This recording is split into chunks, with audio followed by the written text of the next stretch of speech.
کیا آپ نے کبھی سوچا ہے اس کائنات کے وجود میں آنے سے پہلے کیا تھا؟ زمین، آسمان، ستارے، سورج، چاند، یہ سب کب اور کیسے وجود میں آئے؟ اور انسان کی تخلیق سے پہلے اس دنیا میں کیا موجود تھا؟ یہ کہانی ہے اس لمحے کی جب کچھ بھی نہیں تھا سوائے اللہ تعالیٰ کی ذات کے۔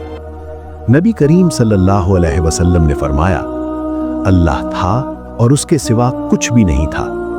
کوئی زمین نہیں تھی، کوئی آسمان نہیں تھا، نہ وقت تھا اور نہ مخلوقات۔ صرف اللہ رب العزت تھا جو ہمیشہ سے ہے اور ہمیشہ رہے گا۔ پھر اللہ تعالیٰ نے اپنی حکمت اور قدرت سے تخلیق کا آغاز کیا۔ سب سے پہلے اللہ نے قلم کو پیدا کیا۔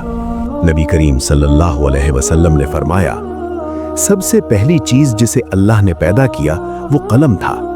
پھر اللہ نے اس سے فرمایا، لکھو۔ قلم نے پوچھا، اے رب میں کیا لکھوں؟ اللہ نے فرمایا، قیامت تک ہونے والی ہر چیز لکھ دو۔ اور پھر تقدیر لکھی گئی، ہر انسان کی زندگی، ہر واقعہ، ہر لمحہ، سب کچھ۔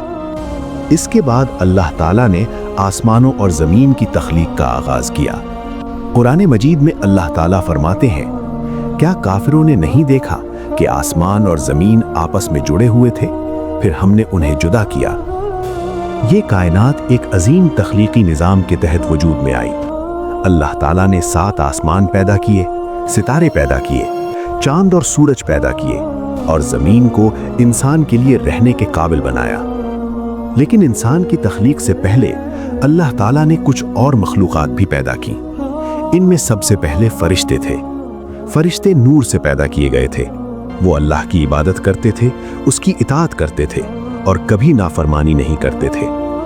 پھر اللہ تعالیٰ نے ایک اور مخلوق پیدا کی۔ یہ مخلوق تھی جنات۔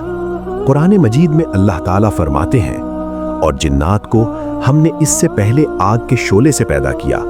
جنات زمین پر آباد تھے، وہ زمین پر رہتے تھے، حرکت کرتے تھے اور ان میں اختیار بھی تھا، لیکن وقت کے ساتھ ان میں فساد اور ظلم بڑھنے لگا۔ روایات میں آتا ہے کہ جنات زمین پر لڑائی جھگڑے اور خون ریزی کرنے لگے۔ اللہ تعالیٰ نے فرشتوں کو حکم دیا کہ وہ زمین کو اس فساد سے پاک کریں، اور پھر زمین ایک نئے دور کے انتظار میں تھی، ایک ایسی مخلوق کے لیے جو اللہ کی سب سے خاص تخلیق بننے والی تھی۔ یہ وہ لمحہ تھا جب اللہ تعالیٰ نے فرشتوں کو ایک عظیم اعلان سنایا۔ قرآن مجید میں اللہ تعالیٰ فرماتے ہیں، اور یاد کرو جب تمہارے رب نے فرشتوں سے فرمایا، میں زمین میں ایک خلیفہ بنانے والا ہوں۔ فرشتے حیران ہو گئے۔ انہوں نے عرض کیا، کیا آپ وہاں ایسی مخلوق پیدا کریں گے جو زمین میں فساد کرے گی اور خون بہائے گی، جبکہ ہم آپ کی حمد کے ساتھ تسبیح کرتے ہیں اور آپ کی پاکی بیان کرتے ہیں؟ اللہ تعالیٰ نے فرمایا، میں وہ جانتا ہوں جو تم نہیں جانتے۔ یہ اعلان دراصل انسان کی تخلیق کا آغاز تھا، ایک ایسی مخلوق جسے علم دیا جائے گا، جسے اختیار دیا جائے گا، اور جو زمین پر اللہ کی نمائندگی کرے گی۔ یہ وہ لمحہ تھا جب کائنات ایک نئے باب کے لیے تیار ہو رہی تھی۔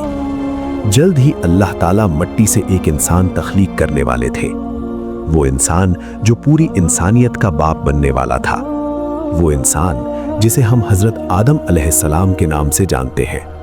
اور یہیں سے شروع ہوتی ہے انسانیت کی اصل کہانی۔